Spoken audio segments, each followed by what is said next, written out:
আমাদের সঙ্গে সরাসরি রয়েছেন আমাদের প্রতিনিধি বিক্রান্ত রায়। বিক্রান্ত, কামারহাটির তৃণমূল বিধায়ক মদন মিত্র তিনি অসুস্থ। শুক্রবার রাতে বাইপাসের ধারে মুকুন্দপুরে একটি বেসরকারি হাসপাতালে তাকে ভর্তি করা হয়। হঠাৎ অসুস্থতার কারণ কি?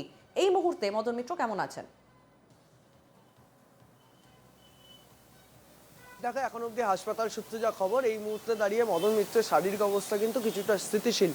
গতকাল রাতের বেলা 10টা থেকে 10:30টার সময় তিনি কিন্তু বাইপাসে ধারে মুকুন্দপুরে এই যে বেসরকারি হাসপাতালের সামনে আমি দাঁড়িয়ে রয়েছি, আমার ভিডিও জার্নালিস্ট সন্দীপনকে বলবো জাস্ট একবার হাসপাতালের ছবিটা একটু দেখানোর জন্য।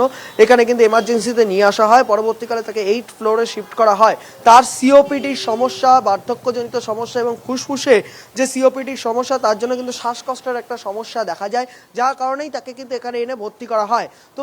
তুমি জানবে যে গত 4 ডিসেম্বর অর্থাৎ 4ই ডিসেম্বর তাকে কিন্তু এই কিডনির সমস্যা এবং ফুসফুসের সমস্যা অর্থাৎ শ্বাসকষ্টজনিত সমস্যার জন্যই এসএসকেএম হাসপাতালে ভর্তি করা হয়। পরবর্তীকালে তার খিঁচুনি হয়, খিঁচুনি হওয়ার সময় তার বাঁ কাঁধে চোট লাগে, তার অস্ত্রোপচার হয়, কাঁধে টাইটেনিয়াম প্লেট বসে এবং 26শে ডিসেম্বর অর্থাৎ 22 দিন পর তাকে কিন্তু এসএসকেএম হাসপাতাল থেকে ছাড়া হয়। গতকাল রাতের বেলা সেই একই সমস্যা অর্থাৎ বার্ধক্যজনিত সমস্যা অর্থাৎ মূলত সিওপিডির সমস্যা অর্থাৎ শ্বাসকষ্টের সমস্যার জন্য, ফুসফুসের সমস্যার জন্যই তাকে কিন্তু ফের একবার তার শারীরিক অবস্থা মানে অসুস্থ হন, তাকে অসুস্থ বোধ করেন।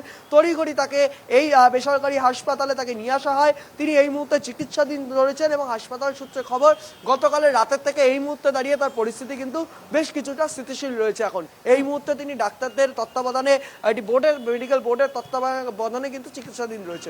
একেবারে অনেক ধন্যবাদ বিক্রান্ত। আমাদের সঙ্গে ছিলেন আমাদের প্রতিনিধি সরাসরি বিক্রান্ত রায়।